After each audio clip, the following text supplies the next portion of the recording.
Shalom Bapak Ibu dan saudara-saudari terkasih di dalam Tuhan. Kebenaran pada saat ini berjudul Tuhan pegang hari esok. Allah yang maha cerdas menciptakan kehidupan dengan tatanan. Di kekekalan pun ada tatanan. Kalau tidak ada tatanan, kehidupan akan seperti bola liar yang menggelinding kemanapun dia mau, tak terkendali. Betapa kacaunya kalau kehidupan tanpa tatanan, maka segala sesuatu itu bisa dipetakan. Keadaan manusia itu bukan berada di bawah takdir yang tidak jelas, tetapi di bawah tatanan. Celaka atau tidak celaka itu bisa dipetakan. Kalau kita berpikir bahwa hari esok itu seperti sebuah teka-teki, keadaan seseorang ditentukan oleh takdir yang dia sendiri tidak tahu.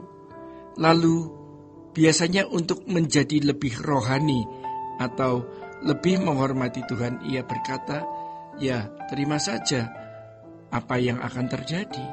Jadi Tuhan, kita bukanlah Tuhan yang seperti itu, yang mengendalikan manusia suka-suka sendiri dengan penuh misteri. Ya, dan manusia harus menerima apa yang telah digariskan, ditetapkan seperti sebuah skrip atau skenario yang seseorang harus menjalani sesuai dengan skrip itu. Manusia harus menentukan, memetakan takdirnya sendiri.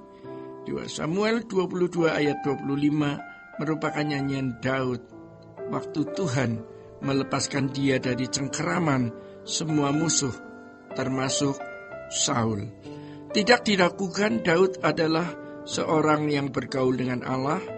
Kalau dia tidak bergaul dengan Allah, anak muda yang hanya bergaul dengan domba tidak mungkin berani berlaga melawan Goliat yang tingginya hampir 3 meter. Sementara sekian ribu tentara Israel takut. Daud, ya, tanpa pakaian perang, tanpa senjata perang, berani melawan Goliat. Daud berkata, kamu datang dengan tombak dan lembing, aku datang dalam nama Tuhan. Kamu punya kesaktian, aku punya kesaktian juga. Ayo kita adu, mana yang lebih sakti? Kira-kira begitu.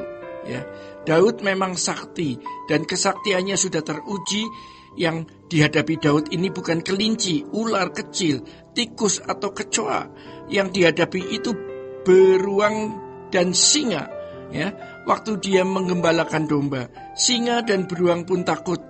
Senjatanya bukan M16, ya, namun semacam ketapel. Kita pasti bisa membayangkan pada waktu Daud mendekati singa. Tidak mungkin dalam jarak 20 atau 30 meter. Dia pasti mencoba sedekat mungkin. Jadi dia sudah melatih imannya. Di 2 Samuel 22 tertulis, Tuhan itu pelindungku, kekuatanku. Jangan berpikir itu iman dadakan, ya. Dia sudah berlatih. Iman itu dilatih. Daud menulis seperti itu karena Daud punya pengalaman, ya. Dia bukan sembarangan manusia. Dia manusia unggul yang bergaul dengan Allah. Biar anak kampung, tukang angon, tetapi dia manusia unggul. Orang yang bergaul dengan Tuhan pasti unggul. Sebaliknya, orang yang tidak punya jam doa tiap hari tidak mungkin unggul. Biarpun dia seorang pendeta, teolog, ya, yang dari pagi sampai sore, ya, dari pagi sampai sore ada di perpustakaan. Tetapi kalau tidak bertemu dengan Tuhan setiap hari, tidak mungkin unggul dan tidak mungkin rohani. Juga tidak mungkin hidup suci dalam standar Allah. Karena dia tidak bersentuhan dengan yang Maha Kudus. Saudara-saudara, kita sering lupa, ya, atau bahkan tidak tahu bahwa sesungguhnya kita lebih kuat dari apa yang kita duga.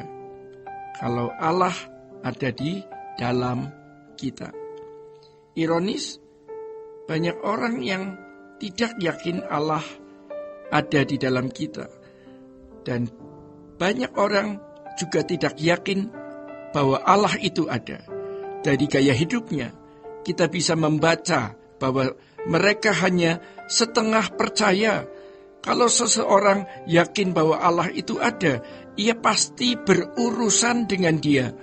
Mari kita memetakan hidup kita, baik di bumi maupun di kekekalan. Terlebih lagi untuk kekekalan di bumi, apapun yang terjadi tidak masalah. Punya jodoh atau tidak, punya anak atau mandul, kaya atau miskin, apapun yang terjadi tidak masalah. Masalah besar hanya satu, yaitu ketika seseorang terpisah dari Tuhan, akhiri jalan hidup kita di hadirat Tuhan. Yang menentukan segala sesuatu adalah Tuhan, karena Dia mempunyai segala kuasa, kerajaan, dan kemuliaan. Dia tidak bertindak tanpa aturan.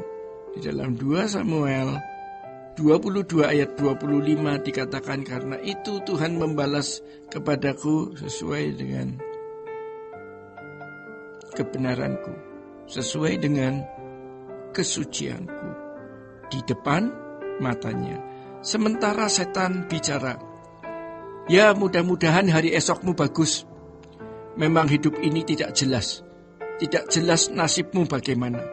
Maka tanya peramal, bintangmu apa? Tanya saja. Kita tidak perlu begitu, ya. Sebab kepastian di tangan kita. Ada Tuhan yang punya tatanan. Mari ikuti tatanannya. Masalahnya adalah apakah hidup kita sudah benar-benar benar belum? Tanya pada diri sendiri. Masih adakah sesuatu yang salah yang kulakukan?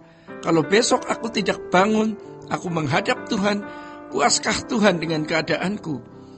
Kita adalah manusia yang bisa berbuat salah, tetapi kita bisa tidak berbuat salah. Dan kita memilih tidak berbuat salah. Kita lihat, kita hitung dari hari ke hari, apa yang masih salah yang kita lakukan. Tuhan tidak mungkin tidak memberitahu, karena kalau itu kesalahan, ya, berhenti.